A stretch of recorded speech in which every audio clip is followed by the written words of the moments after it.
Irmãos, hoje nós vamos dar sequência aos nossos estudos referente às viagens missionárias de Paulo. Não combinei nada com o pastor Hélio, mas a hora que ele leu o Salmo, Deus dos deuses, Senhor dos senhores.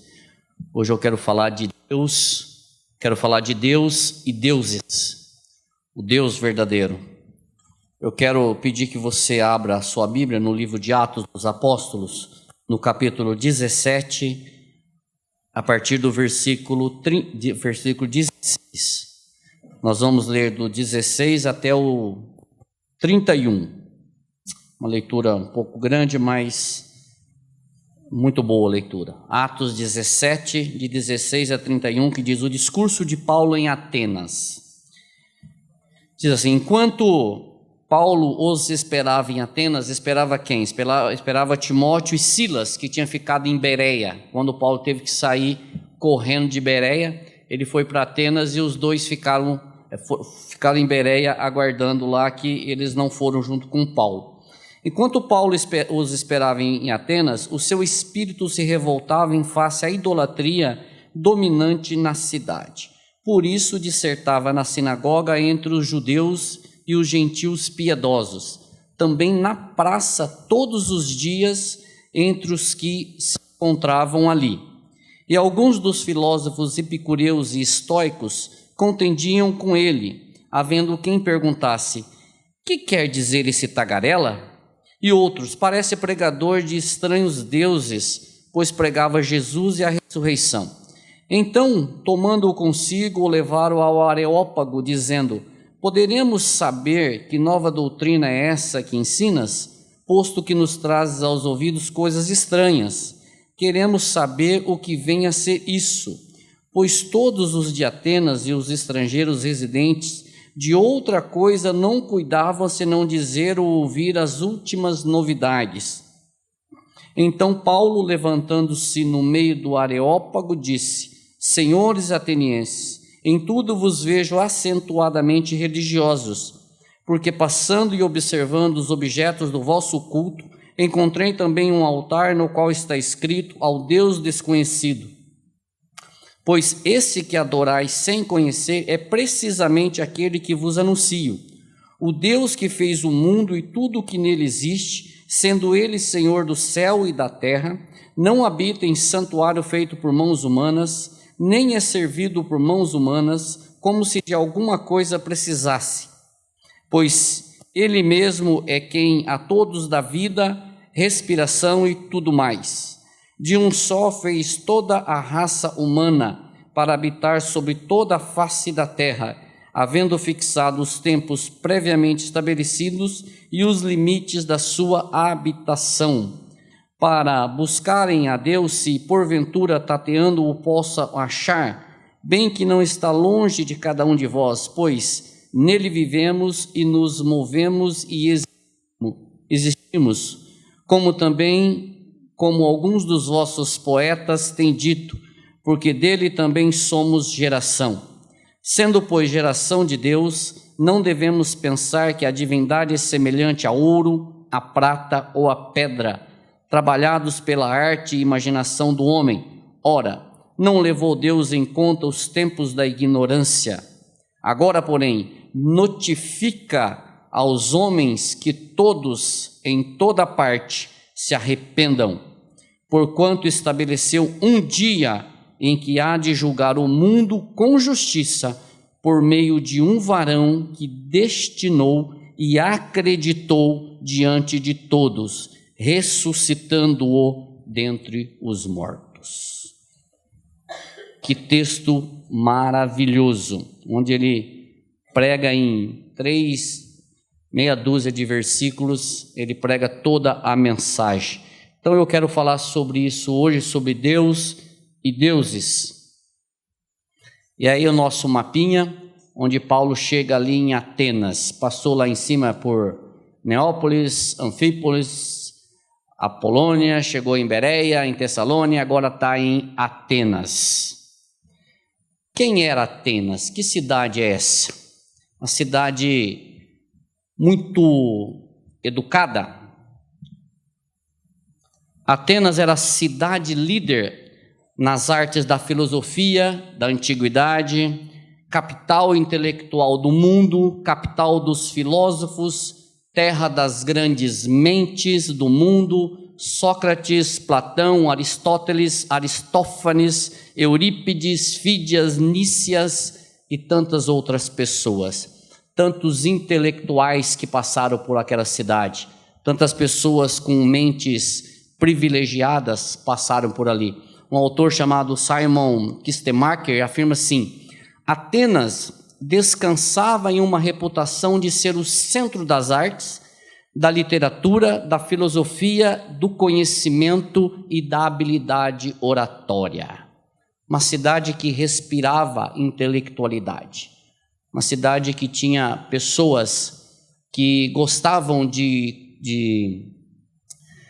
discutir. Se vocês prestarem atenção aqui no texto, tem uma parte do texto que diz assim, que o que eles mais gostavam era saber das últimas novidades. Na minha terra isso é fofoca, mas eles gostavam muito disso, de saber o que estava acontecendo, quais eram as últimas novidades. E isso talvez até traz uma curiosidade muito grande quando Paulo chega e começa a pregar, porque, opa, tem uma fofoca nova no ar, então vamos querer saber o que é isso. E aí eu tenho uma pergunta aqui para vocês: quantos deuses falsos são necessários para suprir o vácuo deixado pelo pecado? Quantos deuses falsos são necessários para preencher esse espaço que o pecado deixou? Nem todos os deuses falsos da terra são suficientes. Segundo os historiadores, Atenas tinha aproximadamente 30 mil deles e não eram suficientes para preencher o espaço. Alguém diz que Atenas já tinha saqueado todas as cidades vizinhas, tinham trazido para a cidade todo tipo de deus que eles tinham encontrado e tinham colocado ali em Atenas, e não era suficiente para apaziguar, vamos dizer assim, ou para preencher o espaço deixado pelo pecado. Enquanto Paulo aguardava ali em Atenas Silas e Timóteo, que havia ficado em Bereia, como já disse, ele não se conformava e os seus olhos estavam enxergando coisa estranha para ele. Paulo não se conformava com o que ele estava vendo, ele estava vendo coisas absurdas diante dos olhos dele, e o espírito dele revoltava com aquilo. Todas aquelas imagens de deuses estranhos que havia na cidade de Atenas estavam causando repúdio na vida de Paulo. Ele não conseguia ficar parado diante daquilo. Ele olhava aquela situação e o espírito dele pulava, mexia com ele, porque uma cidade que respirava conhecimento, mas superava todas as demais em cegueira espiritual.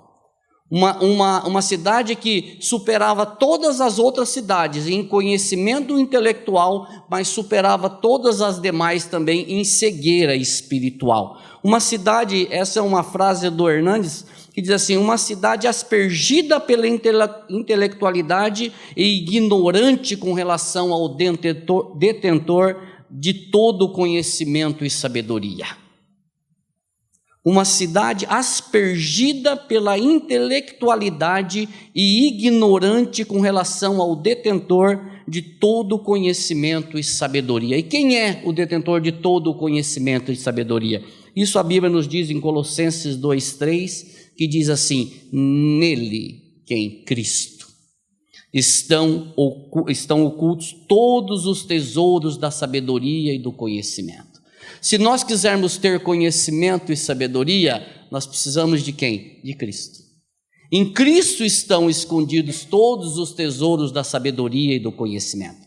Você quer aprender? Cristo. Do que nós precisamos? De Cristo. De Cristo e de Cristo. E essas pessoas tinham uma intelectualidade afinada, só que eram ignorantes com relação a Cristo, ao Senhor da sabedoria e do conhecimento. E o que Paulo presenciou nesta cidade, irmãos? Quando Paulo chega em Atenas, o que ele presenciou? Quando ele chega lá, ele não se comportou como um turista.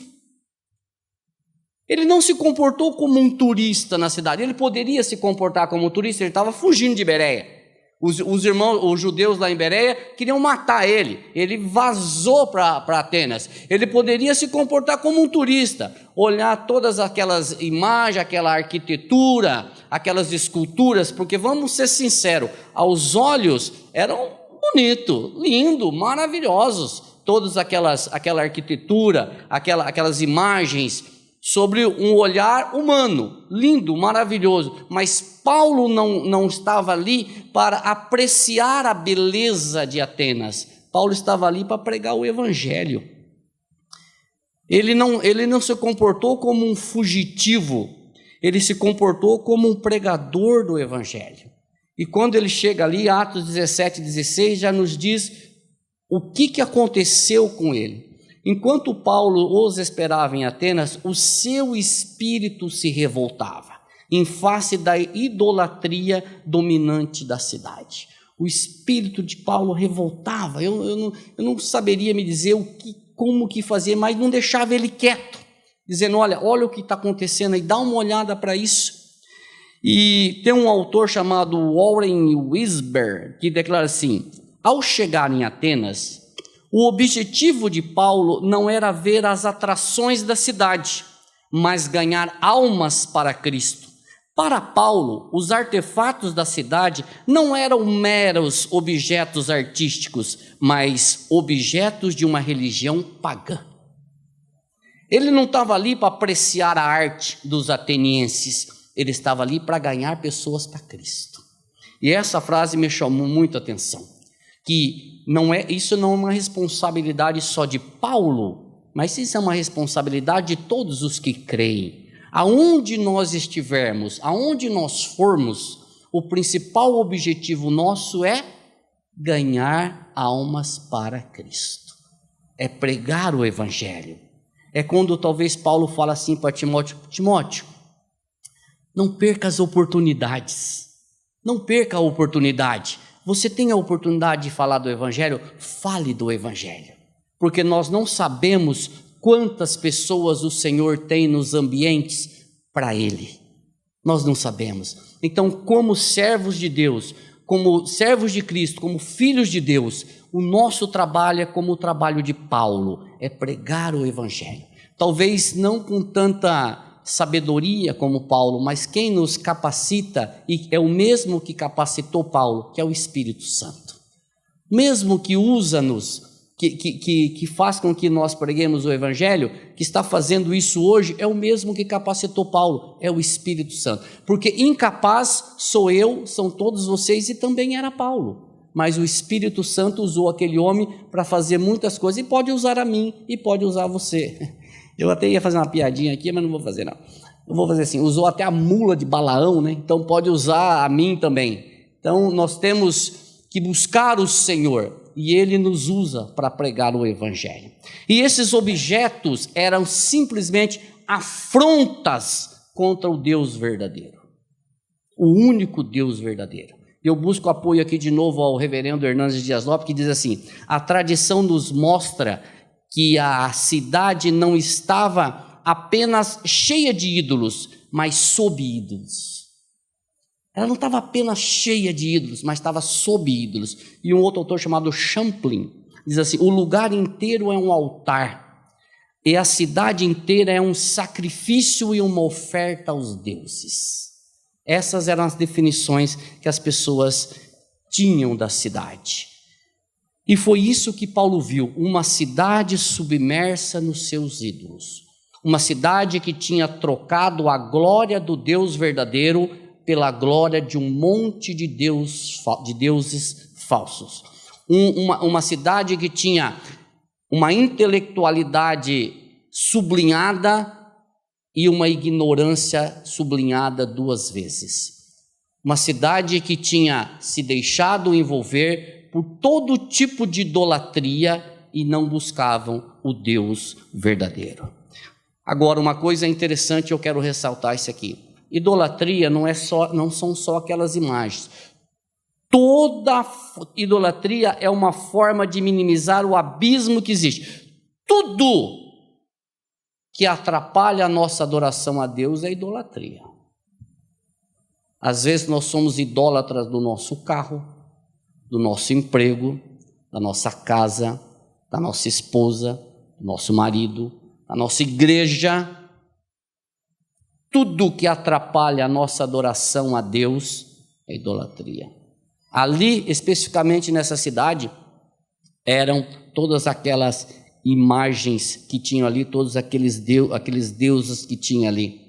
E quando não se conhece o Deus verdadeiro, precisa-se de uma enormidade de outros deuses para tentar preencher o espaço que o pecado deixou, porque tudo o que tem o objetivo de ofuscar a atração a Deus é uma idolatria. Porque, irmãos, o homem, ele é depravado.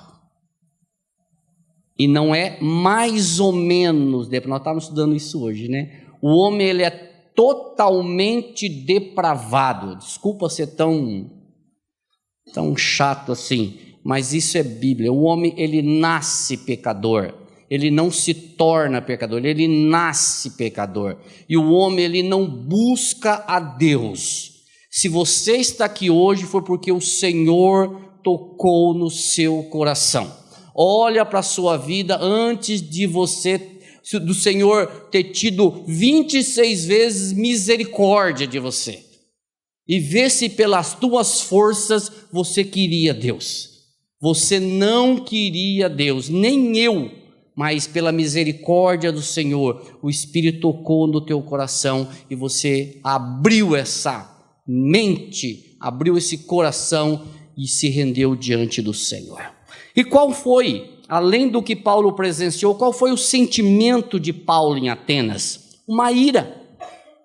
Ele ficou irado com aquilo, ele se revoltou com toda aquela idolatria. E a mesma ira que o Senhor Jesus Cristo também tinha, a mesma ira que os outros apóstolos também tiveram, a mesma ira que muitos pregadores do Evangelho também tiveram, não só no Novo como no Antigo Testamento. Uma ira, uma revolta em ver uma cidade afundada numa idolatria, afundada em deuses que não podiam resolver o problema daquela cidade. E além disso, qual foi a atitude de Paulo?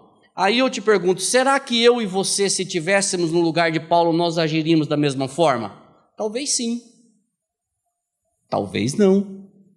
Talvez nós agiríamos como turistas, ficaríamos ali contemplando um pouco a arquitetura, a beleza, e talvez com um pouco de medo, falar, não, o Senhor vai mandar alguém aqui um dia para pregar a palavra, mas talvez nós não agiríamos como Paulo agiu.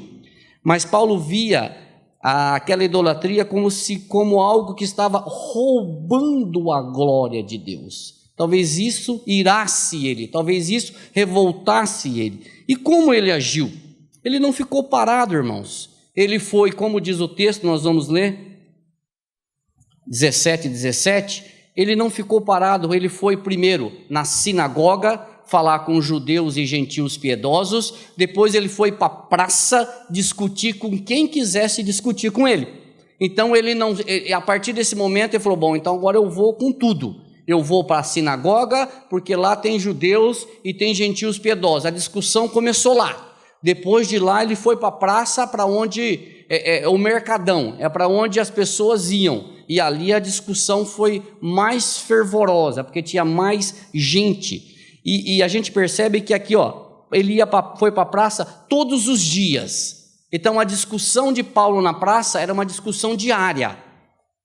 E como os atenienses gostavam de saber das últimas novidades, Paulo se tornou, e a sua pregação de Jesus e a ressurreição, se tornou o assunto a ser discutido, se tornou o principal assunto a ser discutido ali no mercadão de Atenas. Só que isso não demorou muito para ter objeções, não demorou muito para ter opositores. Logo ele se deparou com duas correntes filosóficas que contendiam com ele. Um eram os epicureus e outros eram os estoicos, duas correntes filosóficas totalmente diferentes. uma contrária da outra. Uma cria em alguma coisa e outra cria em outra coisa. Olha aí, 18, para nós vermos o texto. E alguns dos filósofos epicureus e estoicos contendiam com ele, havendo quem perguntasse: quem quer dizer esse tagarela? E outros: parece pregador de estranhos deuses, porque pregava Jesus e a ressurreição. O que os epicureus criam? Eles não criam na vida após a morte, nem no julgamento final, criam no prazer imediato, que o fim principal do homem era o prazer. Eles eram uma sociedade hedonista, ou seja, vamos viver hoje, vamos comer hoje, porque amanhã nós vamos morrer. É o prazer imediato, é só o hoje, é só é só o dia a dia. E o que nós percebemos? Que nós temos muita gente hoje que, sem saber, tem a mesma visão, que é o seguinte: comamos e bebamos porque amanhã nós morreremos. Ou seja, vamos aproveitar porque a vida é curta. Então eu preciso aproveitar porque a vida é bem pequena. Então eu não sei o que vai acontecer, então vamos aproveitar hoje. Só o que as pessoas esquecem? As pessoas esquecem que todos chegarão diante do Deus justo. As pessoas esquecem que há vida depois desta vida, que há vida eterna, que todos nós chegaremos diante do Senhor, do justo juiz. E este dia já está determinado. Então, quando uma pessoa diz: olha, eu quero viver só para o prazer imediato, e nós temos muita gente querendo viver no prazer imediato, isso é um perigo muito grande, porque as pessoas esquecem que elas não querem conversar sobre a vida eterna, sobre a apresentação que nós teremos que fazer diante do Senhor dos Senhores. Um dia todos nós chegaremos diante do Senhor. E aí, como será? Isso eram os epicureus. Os estoicos, eles criam numa vida, criam em Deus, mas a diferença entre eles e os epicureus é que um cria em Deus e outro não cria em Deus. Um cria no imediatismo e outros não cria na ressurreição. Então Paulo se depara com essas duas linhas filosóficas, e eu imagino a situação de Paulo, porque como é que você trabalha com duas linhas nesse ponto?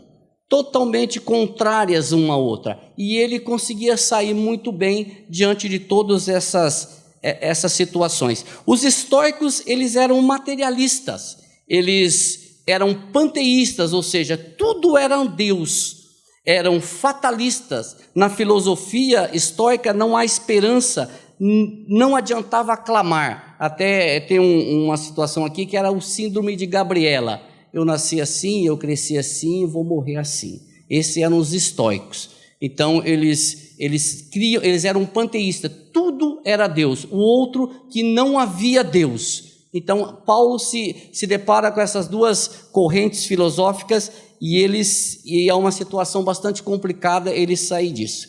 E havia uma confusão muito grande na interpretação da pregação de Paulo.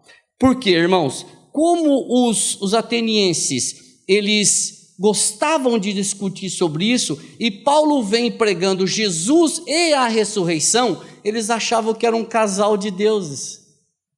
Eles achavam primeiro que Paulo estava pregando dois deuses diferentes, que Jesus era um Deus e a ressurreição era outro Deus. Depois não é bem assim, ele está pregando um casal de deuses estranhos, que Jesus e a ressurreição era um casal de Deus, ou seja, um casal de Deus que eles não conheciam. E aí eles pegam Paulo e dizem assim, não, então vamos melhorar essa discussão aí e vamos lá para o Areópago, que também é conhecido como Coluna de Marte, que é um local onde a discussão é um pouco mais refinada.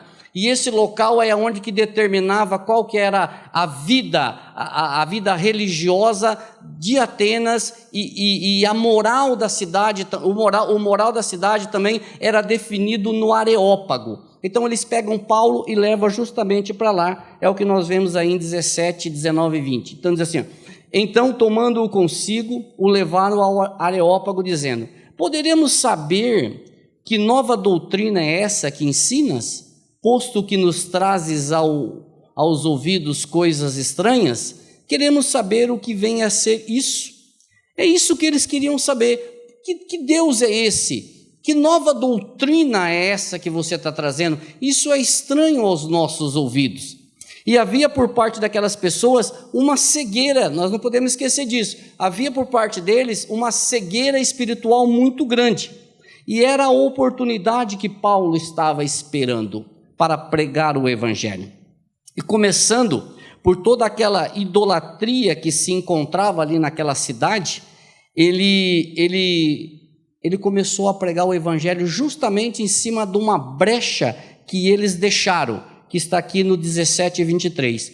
Porque passando e observando os objetos do vosso culto, encontrei também um altar no qual está inscrito, ao Deus desconhecidos. Pois esse que adorais sem conhecer é precisamente aquele que eu vos anuncio. Existia um altar. Aí eu pergunto para vocês, onde surgiu esse altar? Da onde que apareceu esse altar? Queridos, tem um livro chamado Fator Melquisedeque, de Don Richardson. Inclusive ele veio aqui na primeira igreja há bastante tempo. E ele inicia o livro citando Eclesiastes 3:11. Que Deus colocou no coração do homem a eternidade. A história nos diz que no século VI antes de Cristo, Atenas teve um contato com esse Deus desconhecido. 600 anos, pouco menos, um pouco mais, de Paulo chegar em Atenas, aquela cidade já teve um contato com esse Deus desconhecido. O que aconteceu? Tinha uma sacerdotisa do deus Apolo, sacerdotisa Piton. Lembra de um estudo que eu fiz de uma jovem possessa que Paulo expulsou o espírito de adivinhação? Ela tinha um espírito de pitonisa, que era de adivinhação, porque as pessoas acreditavam que ela invocava o deus grego Apolo e adivinhavam as coisas. Essa sacerdotisa tinha a mesma coisa. E tinha um governador político em Atenas chamado Nícias, e essa pessoa é o que tinha contato com essa sacerdotisa. E o governo se reuniu porque Atenas foi acometida de uma grande praga. Eu não sei que praga é essa. E eles em contato com essa sacerdotisa disseram assim, Nícias, você teve contato com a sacerdotisa, o que está acontecendo com a nossa cidade? Por que essa praga? E essa praga, segundo a história, foi uma traição de um rei chamado Megacles com os habitantes de um seguidor chamado Silon. Houve uma traição ali e essa cidade de Atenas foi acometida de uma grande praga e as pessoas estavam morrendo. E aí esses governadores falaram assim, todos os sacrifícios que nós fizemos não foram suficientes para apaziguar a ira destes deuses? Por que a nossa cidade ainda está sendo acometida por tanta praga? E aí essa sacerdotisa e esse Nícias diz o seguinte, ainda há um Deus, ainda existe um Deus que precisa ser apaziguado a sua ira. Aí pergunta-se, qual é o nome dele? Não sei o nome dele. E como que faz? Aí a sacerdotisa falou para Nícias, vai até a ilha de Creta, busca um homem chamado Epimênides, que também era um grego, mas era o único grego de toda a Grécia que cria no Deus único, que cria no único Deus. Ele foi até Creta, a ilha, trouxe Epimênides, que a hora que ele entrou na cidade, ele se assustou e disse o seguinte: será que falta algum Deus para trazer para cá? Alguém diz assim: é mais fácil entrar um Deus em Atenas do que sair uma pedra da pedreira. E aí falou: Epimênides, o que podemos fazer? Ele falou assim: existe um Deus. Como é que é o nome dele? Eu não sei. Mas o que nós vamos fazer? Nós vamos clamar a esse Deus. Então você faz o seguinte, ele falou para o povo: vocês me trazem 2 rebanhos de ovelhas, pretas e brancas, e vocês, à noite, vocês não deixam elas comer. Não deixa comer, amanhã cedo nós vamos soltar essas ovelhas. Aí Epimênides ficou orando. No outro dia de manhã, só estou resumindo a história aqui, no outro dia de manhã soltaram as duas, e falou assim: o que vai acontecer? Nós vamos soltar essas ovelhas, e aquelas que deitarem na relva, ao invés de comer, nós vamos levantar altar lá. Alguém disse: você está louco? Ovelhas famintas vão deitar? Elas vão comer. Ele falou assim: elas não deitaram é porque o Senhor Todo-Poderoso, o Deus desconhecido, não agiu. Aí soltaram as ovelhas e o pessoal ficaram: mas isso não vai acontecer, você é doido. Tá bom, então vamos ver. Aí ele ficou, a história diz que ele ficou prostrado e os pastores começaram a seguir as ovelhas. Aí de repente um gritou: olha! Uma deitou lá, olha a outra, deitou, olha lá. Deitaram algumas ovelhas na relva e não comeram. Aí ele falou assim: pega os pedreiros, levanta altares nos lugares que essas ovelhas deitaram. Aí ele levantou e alguém, no intuito de agradar, disse: qual é o nome que nós vamos colocar? Ele falou: nome nenhum, coloca o Deus desconhecido, porque nós não conhecemos esse Deus. E segundo a história, a partir daí a praga foi cessada em Atenas e as pessoas voltaram na vida normal. Só que com o passar do tempo, as pessoas se esqueceram do Deus desconhecido e voltaram na sua idolatria. Só que um altar, ele foi mantido ao Deus desconhecido. Então, quando Paulo chega em Atenas, ele conhecia a história, porque lá em Tito, a hora que ele cita um poeta cretense, ele fala justamente sobre Epimênides, que ele depois chama de profeta. Esse homem, Epimênides, que primeiramente pregou a palavra lá em Atenas. Então, quando Paulo chega em Atenas, aquele povo já conhecia o Deus desconhecido. Tinha esquecido, mas já tinham tido uma experiência, os seus antepassados já tinham tido uma experiência com Deus desconhecido. O Dom Richard diz assim: Deus nunca se deixou desconhecido às nações. Nunca se deixou desconhecido às nações. E aí Atenas é justamente isso daqui. E quando Paulo chega lá, ele inicia, a mensagem que ele iniciou foi foi massageando o ego dos atenienses, foi assim entendeu? Trazendo assim: vocês são tão religiosos, eu caminhei por aqui e vi que vocês são acentuadamente religiosos. Ele não afrontou aquele povo de uma vez, mas ele deu uma massageada no ego deles. Vocês estão indo mais ou menos, mas tem um altar aí que é o Deus desconhecido. E neste momento, ele pega todos os outros, coloca num saco e joga fora. E diz assim: joga todos esses no lixo e se concentra nesse Deus desconhecido que eu vou pregar para vocês.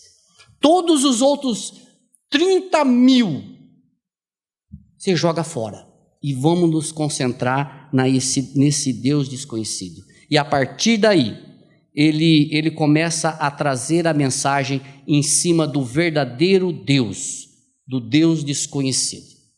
E eu não projetei aqui, mas do versículo 24 até o versículo 26, se você tiver com a sua Bíblia aberta, ele faz uma descrição de quem é este Deus, qual o seu senhorio, onde ele habita, ou melhor, onde ele não habita, que não pode ser servido por mãos humanas, que não precisa de nada e que é criador de todas as coisas, inclusive do homem, e que determinou um dia para acabar todas as coisas. Em 2 versículos, Paulo faz tudo isso. Ele fala tudo isso do 24 ao 26. Ele fala aqui de quem é Deus, do senhorio de Deus, que ele não habita em templos, em casa feito por mãos humanas, que não pode ser servido por mãos humanas, que não precisa de nada, que é criador de todas as coisas, inclusive do homem, e que determinou um dia para acabar. Deus não é só onipresente, ele é soberano. E por ser soberano, ele estabelece limites. Ele estabelece limites. Paulo faz algumas declarações negativas sobre Deus, em princípio. Ele diz assim, ele não carece de coisas criadas, ele não é limitado no espaço, ele não está longe do homem, ele não se assemelha a coisas criadas. Depois ele faz coisas positivas, ele diz assim, ele é criador, ele é fonte de toda a vida depende dele e ele é pai da eternidade. Primeiro ele faz 4 coisas negativas, depois ele faz 4 coisas positivas.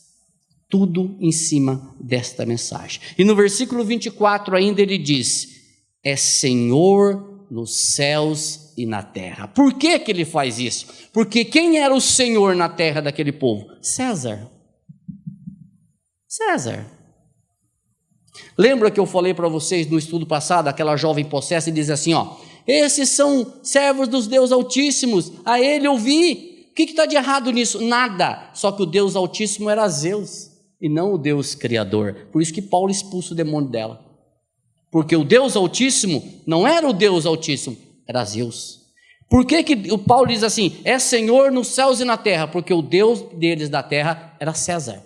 E Paulo está dizendo aqui para ele, César não é Deus, o único Deus verdadeiro é o Deus criador dos céus e da terra. O Deus desconhecido, que está lá naquele altar que vocês adoram sem saber que é. Russell Shedd diz assim, uma chave do cristianismo é reconhecer que Deus se revela na nossa vida somente quando estamos prontos a lhe entregar tudo o que somos e o que temos.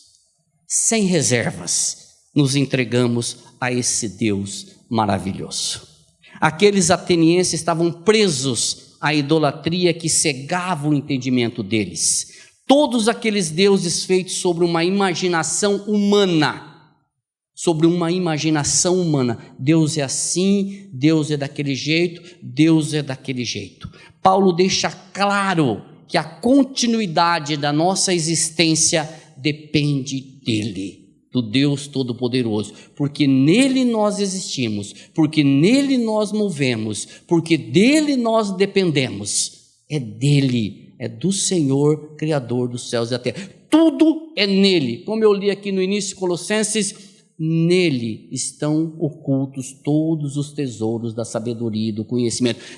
Irmãos, Deus não depende de mim e de você, eu dependo dele, não ele de mim. Atos 28, 17, 28 e 29 diz isso aí, diz assim, olha o que Paulo diz, pois nele vivemos e nos movemos e existimos, ou seja, tudo depende dele, o mover para lá e para cá, o existir depende dele, como alguns dos vossos poetas têm dito, porque dele também somos geração, ou sendo, pois, geração de Deus ou criação de Deus, que é a mesma coisa, não devemos pensar que a divindade, que Deus é semelhante ao ouro, à prata ou à pedra, trabalhados pela arte e imaginação do homem. Por mais fértil que seja a imaginação do homem, por mais fértil que seja, nós não podemos fazer nada semelhante a Deus, mas nem que seja de ouro, nem que seja de ouro, não devemos pensar que a divindade é semelhante ao ouro, à prata ou à pedra, trabalhados pela arte e imaginação do homem. Deus, eu acho que é assim, tem 4 asas, tem 14 pés, 5 cabeças, não sei, nada. A imaginação do homem não consegue criar nada que possa se assemelhar a Deus. E quando Paulo fala disso, seguramente ele não está falando de Zeus, o deus grego, que Paulo estava falando seguramente não era daquelas estátuas. Paulo estava falando seguramente do Deus criador dos céus e da terra. Mas era sobre esse Deus todo-poderoso que Paulo estava falando. Ele fez uma comparação entre o Deus verdadeiro e os deuses gregos. Quando você assiste um filme de mitologia grega, você vê que o Deus grego, os deuses gregos, os deuses do passado, os deuses falsos, eram traiçoeiros. Eles faziam armadilhas para o homem, eles eram mentirosos, eles eram trapaceiros, eles eram perversos. E Paulo faz uma comparação entre o Deus verdadeiro, o Deus que não pode mentir, o Deus santo, justo, poderoso, único, com esses falsos deuses, trapaceiros, pervertidos, mentirosos, que aquelas pessoas estavam adorando. Por isso que ele diz, nada pode se assemelhar ao Deus Todo-Poderoso. Nada. Pega esses 30 mil, bota num balaio e joga fora, que não vai servir para nada. E aí ele apresenta a graça de Deus. A partir deste ponto aqui, Paulo fala sobre a graça de Deus. Mas ele fala um pouco dizendo o seguinte, olha, Deus, ele não levou ele levou em consideração a ignorância de vocês. A ignorância de vocês. Diz assim, anunciar que esse Deus eterno, gracioso, misericordioso, justo, estava levando em consideração o limitado conhecimento que eles tinham dele. Mas agora, o Deus Todo-Poderoso estava chamando eles ao arrependimento. Estava chamando eles a se prostrar diante dele e reconhecê-lo como o único Deus verdadeiro, abrindo mão de toda aquela falsidade e se prostrando diante do único Deus verdadeiro. Eu busco apoio de novo ao reverendo Hernandes Dias Lopes, que diz assim, aquilo que os gregos imaginavam ser refinada sabedoria, não passava de crassa ignorância espiritual aos olhos do apóstolo Paulo. Tudo aqueles que eles achavam que era sabedoria, o apóstolo Paulo diz, isso é uma ignorância muito grande. E aí nós vamos para Atos 17, 30, 31, diz assim, Deus, não levou Deus em conta os tempos da ignorância, agora, porém, notifica, presta atenção nessa parte, notifica aos homens que todos, em toda a parte, se arrependam. Esse é o chamado do Senhor. Se arrependam, porquanto estabeleceu um dia que há de julgar o mundo com justiça. Os deuses eram os injustos, mas o Deus verdadeiro é justo. Com justiça, por meio de um varão, Jesus, que destinou e acreditou diante de todos, ressuscitando-o dentre os mortos. Todos seremos julgados por esse Deus maravilhoso que determinou quem será o juiz, Cristo. E Paulo prega a graça através disso. Paulo está pregando que o chamado para o arrependimento, que Deus está chamando aquele povo para o arrependimento, e não só aquele povo. Essa mensagem é para cada um de nós nos nossos dias. Arrependei-vos, arrependei. João Batista veio falando isso, Jesus veio falando isso, os apóstolos vieram falando isso. Arrependei-vos, porque sem arrependimento não há vida eterna, irmãos. Sem arrependimento, sem nos prostrarmos diante do Senhor e reconhecer o teu senhorio, reconhecer a tua soberania, a tua justiça, a tua longanimidade, o teu amor, a tua graça, tudo os atributos de Deus, sem nós nos arrependermos e reconhecer que somos pecadores miseráveis, depravados até o fio de cabelo, e que nós precisamos do Senhor, que nós precisamos nos render diante dele, porque se não fizermos isso, não são os nossos merecimentos que vai nos levar para o céu, Não são as minhas obras de justiça que vai me levar para o céu. É pela graça do Senhor. Só pela graça do Senhor. Pela graça sois salvos mediante a fé. É a graça de Deus. Não é o teu nome, não é o teu dinheiro, não é a tua posição social. Não são os seus méritos. São os méritos de Cristo. São os méritos de Cristo. Nós precisamos reconhecer isso. Que nós somos pecadores e precisamos do Senhor, porque sem Ele, eu e você estamos perdidos.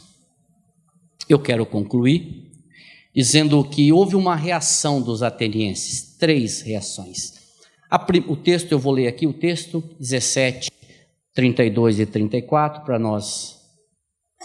Quando ouviram falar de ressurreição de mortos, porque eles não criam, uns escarneceram, outros disseram: a respeito disso te ouviremos noutra ocasião. A essa altura, Paulo sacudiu, retirou do meio deles. Houve, porém, alguns homens que se agregaram a ele e creram. Louvado seja o Senhor. Entre eles estava Dionísio, o Areopagita, uma mulher chamada Dâmaris e com eles outros mais. Não sei quantos outros mais, mas algumas pessoas creram nele. 3 foram as reações. Primeiro, uns escarneceram. Eles escarneceram da ressurreição de Jesus Cristo. Muitos hoje escarnecem da ressurreição de Jesus Cristo. Muitos hoje dizem que isso é bobagem, é lenda. Muitos hoje não creem. Muitos hoje nos chamam de ignorantes, porque nós cremos em Jesus Cristo e na ressurreição dele. Outros adiaram a decisão, e aqui está o perigo. Indecisão é rejeição. Alguém disse que a vida cristã não tem estagnação. Ou você avança ou você regride. É uma coisa que você estiver nadando num rio com correnteza. Você dá umas 10 braçadas. Se você parar, você vai lá para trás. A vida cristã é assim. Ou nós progredimos, ou nós voltamos. Sobre isso te ouviremos numa outra ocasião. Essa foi a questão deles. Muitos acreditam que ainda não é momento. Muitos acreditam que ainda precisam aproveitar a vida. Só que nós temos visto que muitos não têm tempo de tomar essa decisão. Podemos ter indecisões para qualquer situação da vida, menos quando se trata de vida eterna. Você pode ser indeciso para qualquer assunto da sua vida, menos com relação à vida eterna. Porque você não sabe o que vai acontecer daqui 10 minutos ali fora. Carlos Alberto Torres fez um programa de televisão, teve um infarto e morreu, fulminante. Nós não sabemos o que vai acontecer daqui 5 minutos na nossa vida. Então, indecisão é rejeição. Outros creram, louvado seja o Senhor. Para esses que creram e foram salvos, porque creram no Senhor Jesus Cristo através da mensagem de Paulo. O Senhor trocou, irmãos, o oráculo de Apolo, que era aquela sacerdotisa, pelo oráculo de Deus, que foi Paulo, usado pelo Espírito Santo para pregar a palavra aqui naquela cidade. E eu quero fazer aqui, já terminando mesmo, algumas aplicações para o nosso dia a dia. O nosso Deus é verdadeiro e conhecido para aqueles que o buscam. Para aqueles que o buscam. Ele não está escondido, tá? Ele não está escondido. A mão dele não está encurtada, nem os seus ouvidos estão tapados, diz a palavra do Senhor. Buscar-me-eis e me encontrareis quando me buscares de todo o coração. O nosso Deus, ele se faz conhecido para aqueles que o buscam, para aqueles que se vai diante dele, que se prostra diante dele, para aqueles que são e que estão indeciso, eu tenho uma palavra para você. Põe a tua confiança no Senhor Jesus, o Deus desconhecido dos atenienses e conhecido nosso. O Deus verdadeiro pode agora mesmo ser o Deus da sua vida, o seu Senhor, o seu Salvador, o seu sustentador, o seu juiz. Não troquemos o Deus verdadeiro por outros deuses feitos a imagens, nem de homens, nem de animais, nem de aves e nem de qualquer outra coisa que possa surgir na imaginação do homem. Não troquemos o único que tirou você de um mundo de pecado, de um lamaçal de pecado e te transportou para o reino do Filho do seu amor, coisa que você não podia fazer sozinho. Não podia. Ele foi lá e te puxou, pela misericórdia dele que dura para sempre. Por fim, o Senhor chama todos ao arrependimento. João Batista diz isso. Arrependei-vos. Jesus disse isso. E eu estou dizendo isso também. Arrependei-vos, porque o Senhor Jesus Cristo está às portas. Ele vai voltar, mas não tenha dúvida disso. Não tenha dúvida disso. Ele vai voltar. E espero que todos os que estão aqui, os que frequentam essa comunidade, os que participam conosco, subam com Ele, para a vida eterna com Ele. Amém?